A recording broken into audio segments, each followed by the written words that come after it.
Well, as we mentioned earlier in the show, retired MSU assistant basketball coach Mike Garland is restarting the heart in more ways than one. And last year, after people had the heart to save his, he is making it his mission to help. So Claudia sat down with him to share the start of his new foundation and how you can be a part of it coming up on October 16th.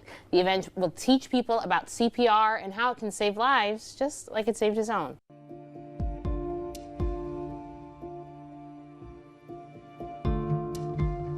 Claudia, it was a typical, beautiful Saturday afternoon.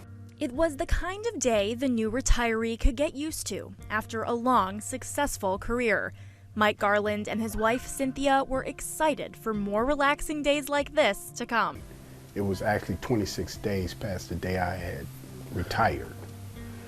So we were looking forward to spending time together and and doing a lot of things. It was the kind of Saturday afternoon Mike could live over and over again. Mike spent it going for a run and running errands, while Cynthia enjoyed a nice walk. What do we have to do? Get some...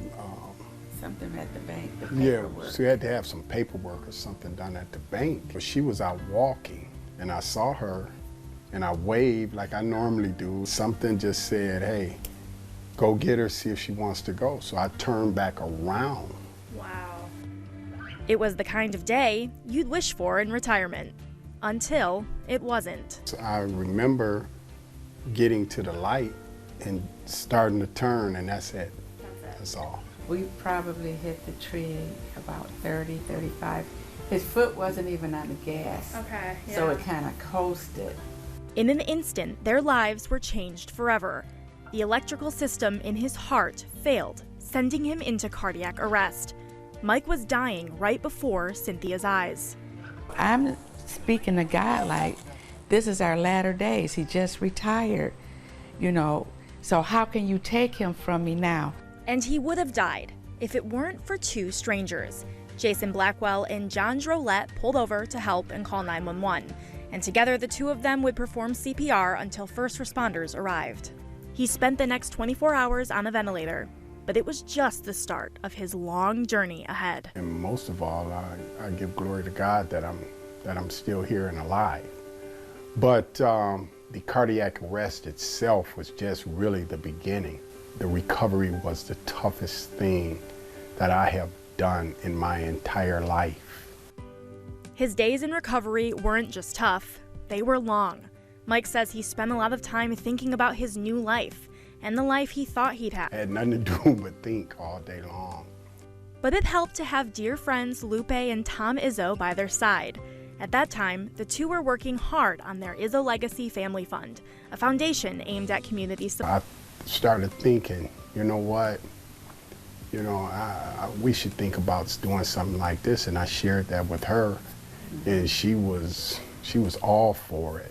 Didn't know exactly, how to go about it or what, where to start. But they did know what their mission would be. That was never a question. The more hands we can get on hearts, the better off we will be, and the survival rates will increase.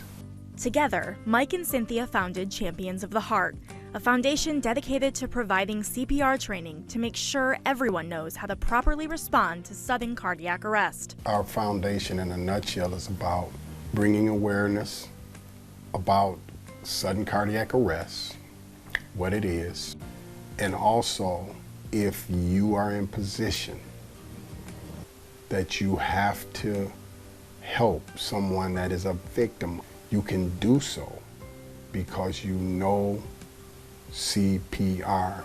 Mike says knowing CPR can be the difference between life and death. And for him, it was the difference. What if it happens to your grandson or your granddaughter? The possibilities are infinite in that it could happen. Did you ever think this could happen? No, I never thought that someone would have to do it on me. No, far from it.